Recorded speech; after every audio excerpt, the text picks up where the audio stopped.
नमस्कार, स्वागत है आपका आरपीडी न्यूज में। बांसवाड़ा जिले की घाटोल पंचायत समिति के अंतर्गत गनोड़ा लैंप्स के नवनिर्वाचित अध्यक्ष विक्रम सिंह राठौड़ की पद पर रहते हुए क्या भूमिकाएं रहेगी, आइए सुनते हैं राजस्थान पंचायती दुनिया सह संपादक किशन सोलंकी की यह खास मुलाकात। आरपीडी न्यूज से किशन सोलंकी। हम अभी पहुंचे हैं लैंप्स गनोड़ा। जो गनोड़ा के अभी जो वर्तमान चुनाव हुए हैं, जिसके अंदर नवनिर्वाचित अध्यक्ष चुने गए विक्रम सिंह जी राठौड़, वो हमारे साथ है। उनसे बातचीत करेंगे कि जैसे यहाँ के किसानों ने उन पर एक बहुत बड़ा विश्वास जताया है और भरोसा किया है और इस चेयरमैन पद का जो ताज पहनाया है गनोड़ा लैंप्स से, तो उनसे जानकारी लेंगे कि ऐसी क्या समस्या है किसानों की जिसको आप समाधान करेंगे और ऐसे क्या मुद्दे हैं किसानों के वो लैंप्स के प्रति उठाएंगे। तो विक्रम सिंह जी नमस्कार। सर नमस्ते। तो जैसे सर आपको यहाँ के किसानों ने चुना है, आप पे बहुत अच्छा विश्वास जताया है और एक निर्विरोध आपको यहाँ से निकाले हैं अध्यक्ष पद पे, तो आपके ऐसे क्या किसानों की परेशानी, ऐसे क्या मुद्दे हैं जिनको लेकर आप चुनाव में? सर सबसे बड़ी बात तो ये है कि जो घाटोल पंचायत समिति जो है उसमें सबसे बड़ी लैंप्स गनोड़ा है, उसमें 4 पंचायत आती है। तो किसान को तो भारी समस्या है कि खाद बीज कोई टाइम पे मिल ही नहीं रहा है और लोग किसान तो इतने परेशान हो गए कि हद से बारिश। इसलिए मुझे एक तरफा निर्विरोध और साथों साथ मेरे भाजपा के समर्पित जो डायरेक्टर थे उन्होंने मुझे पूरा समर्थन करके और मुझे निर्विरोध चुना गया सर। और अब मेरा सबसे बड़ा काम यही रहेगा सर कि टाइम से टाइम में खाद बीज उसका मैं बिल्कुल व्यवस्था करूँगा और बिल्कुल लोगों को मैं सेवा करूँगा। बहुत ही अच्छा। कि जैसे चेयरमैन साहब अभी आपने पहली कड़ी में बताया है कि खाद बीज की बहुत बड़ी परेशानी, तो खाद बीज की अब की बार कांग्रेस की सरकार है, फिर भी अब की बार बहुत ही संकट की घड़ी थी कि किसानों को लूटा जा रहा था प्राइवेट डीलरों के माध्यम से, क्योंकि जो 270 रुपये का बैग है वो 500 तक का मिल रहा था, जो 1350 का DAP का है वो 2-2 हज़ार रुपये तक बिक रहा था। लेकिन आगे आने वाले समय में अभी आपको यहाँ की जनता ने चुना है, तो आगे आपके क्या प्रयास रहेंगे? क्या आप किसानों को फसल के समय से पहले ही उसका स्टॉक करेंगे या कैसे व्यवस्थित करेंगे? हमारा फर्स्ट काम पहले तो ये रहेगा जैसे ये गेहूँ की और उनकी बुआई होगी उसके पहले हम स्टॉक कर लेंगे और हमारी नई जो लैंप्स भी बन गई है उनमें गोदाम वोदाम की व्यवस्था हुई है और नेट जो से किसानों को तो 500, 600, 700 रुपये इन्होंने कांग्रेस सरकार में लिए और हमारी सरकार बस तैयारी आने वाली है अभी बिल्कुल, और हम पूरा सहयोग करेंगे और किसानों को वो समस्या नहीं आने देंगे।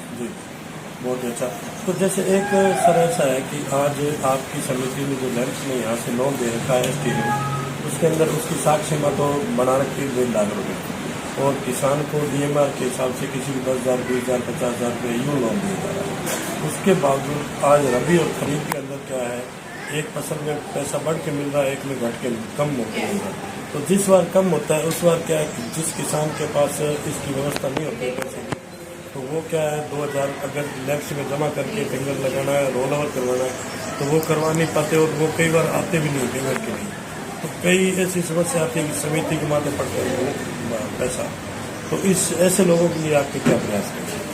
अपना फर्स्ट काम तो सर रहेगा जैसे लैंप्स के जो सदस्य भी वर्तमान हैं और आने वाले समय में भी हम लैंप्स के सदस्य और जोड़ेंगे और जिनके अऋणी हैं उनको भी ऋण दिलवा के हम ऋणी करेंगे और करीब हमारे सामने जो समस्या है वो जो अभी वर्तमान जो समस्या है वो आने नहीं देंगे।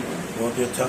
तो जैसे सर एक और है कि अपने जो किसान का आज जिस किसान ने लोन ले रखा है, आपने भी ले रखा है यहाँ समिति से, तो उसके अंदर आपकी जो हिस्सा राशि कटती है, हिस्सा राशि का जो पैसा होता है वो एक समिति के सेविंग या करंट अकाउंट में रहता है कि अपन उस पैसे से अपना बिजनेस में काम ले सकते हैं, खाद बीज में ले सकते हैं, बाकी की रकम उसमें डाल के, और वो हिस्सा राशि अगर कोई किसान अपने लैंप्स को अपने खाता क्लोज करवा के जाना चाहता है तो उसको अपने लैंप्स से पैसा दिया जा सके वापिस हिस्सा राशि। लेकिन वो यूँ नहीं करके वो पैसा पड़ा है आज CCB और CCB उसका ब्याज फायदा ले रही और लैंप से वैसे धरातल पे आज बंद होने के कगार पे आ रही। तो उस बजट के लिए, उस पैसे के लिए आपके क्या प्रयास है?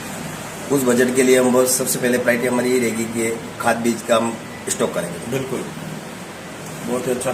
तो जैसे बात करें चेयरमैन साहब एक इंश्योरेंस की, यहाँ से आपके लैंप्स के माध्यम से एक इंश्योरेंस का पैसा कटता है और जैसे फसली बीमे का कट रहा है और पर्सनली जो हेल्थ इंश्योरेंस का कट रहा है किसान का, लेकिन उस इंश्योरेंस के पैसे का आज तक पता नहीं चल रहा है कि किसान का कितना पैसा काटा जा रहा है। ठीक है। और दूसरी बात, जिस हिसाब से पैसा मान लो प्रति वर्ष काटे जा रहे हैं तो उसका आज दिन तक मुआवजा वगैरह उसमें आने में बहुत ही कठिनाई आती है, तो जनता किसान उससे भी परेशान है फसली खराबे के बाद।